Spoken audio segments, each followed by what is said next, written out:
हमारे लिए ये बड़ा खुशी का दिन है। आज 15 अगस्त का दिन है और 15 अगस्त वो दिन है जिसने इस मुल्क को आज़ाद कराया। इस मुल्क के अंदर उन अंग्रेज़ों को निकाला जिन्होंने इस मुल्क के ऊपर कब्ज़ा किया था।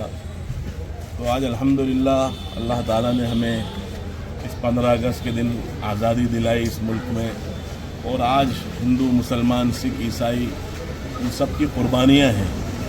उन्होंने साथ मिल के जंग लड़ी और साथ मिल के कुर्बानियाँ दी।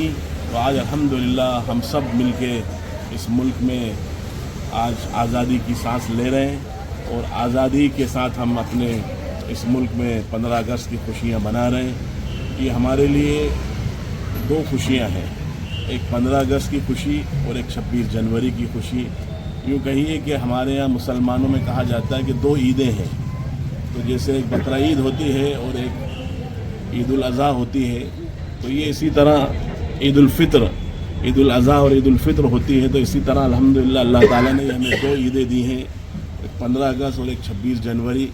तो ये हमारे लिए बड़ी खुशी का दिन है। मदरसे में झंडा बंधन किया आपने, अल्हम्दुलिल्लाह हमारे यहाँ हर वक्त और हर साल पूरे हिंदुस्तान के तमाम मदारिस में झंडा बंधन किया जाता है।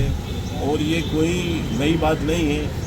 कुछ लोग इस तरह के हैं जो हमें शक करते हैं मुसलमानों के ऊपर, उनकी कुर्बानियों के ऊपर। ये शक करना उनके ऊपर शक होता है।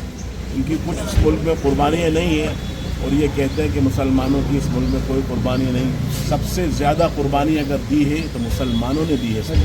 सबसे पहली अंग्रेज़ों के ख़िलाफ़ जंग आज़ादी में जिन्होंने झंडे को बुलंद किया है वो मुसलमानों ने किया है। बाद में उसके बाद हमारे हिंदू भाई आए हैं, तो फिर हमारे हिंदू और मुसलमान और सिख ने सब ने मिल के साथ कुर्बानियाँ दी हैं। तो अल्हम्दुलिल्लाह आज उनकी कुर्बानियों का नतीजा है। मेरे ख़ुद वालिद हज़रत मुफ्ती अब्दुल रज़्ज़ाक़ साहब रहमतुल्लाह अलैह, जिन्होंने इस मुल्क की आज़ादी के लिए अपने आप की जानों को पेश किया, अपने आप को शहीद करवाया, अपने आप को लिए उन्होंने कुर्बान किया। और आज उन्हीं बुज़ुर्गों को हम याद करते हैं। मौलाना हुसैन अहमद मदनी, हज़रत थानवी, हज़रत मौलाना कासिम नानोतवी और हज़रत मौलाना रशीद अहमद गंगोई, ये वो लोग हैं जिन्होंने बड़ी बड़ी कुर्बानियाँ दी हैं। और इन बुज़ुर्गों का आज कोई नाम नहीं लेता है, बड़े अफसोस की बात है। तो हमारे बुज़ुर्गों के नाम लेना चाहिए। मौलाना अबुल कलाम आज़ाद, इतने बड़े बड़े बुज़ुर्ग हैं, आज इनका कोई नाम नहीं लेता। ये हमारे लिए, मुसलमानों के लिए बड़े दुख की बात है।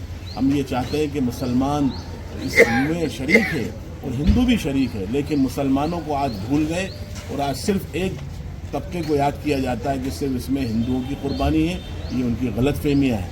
ये मुल्क दोनों की कुर्बानियों से आज़ाद हुआ है, तो उन दोनों को याद रखा जाए, उन दोनों को याद किया जाए, उन दोनों की कुर्बानियों को याद किया जाए।